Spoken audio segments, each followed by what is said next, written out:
Buni qilmasdan turib qori bo'la olmaysiz. Nima bilasizmi? Duo qilmasdan qori bo'la olmaysiz. Qur'oni Karim yodlash oson emas. Alloh subhanahu va taolo hammaga ham nasib qilavermaydi. Qanaqangi xotirasi kuchli, zehni kuchli yigitlar bor, Qur'onni oxirigacha olib bora olmadi. Qur'oni Karimning hofizi bo'la olmadi, ahlul Qur'on bo'la olmadi. Siz ham shu ishni qilmasangiz ahlul Qur'on bo'la olmaysiz. U bo'lsa nima? Alloh taologa duo qilish, Alloh taolodan yordam so'rash.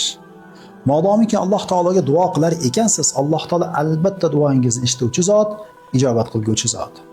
Modomiki Alloh subhanahu va taolodan yordam so'rar ekansiz, albatta Alloh taolo yordam berguvchi zot, qiyin ishlarni oson qilib qo'yguvchi zot. Allohumma la sahla illa ma ja'altahu sahla va anta taj'alul hazna idza shi'ta sahla.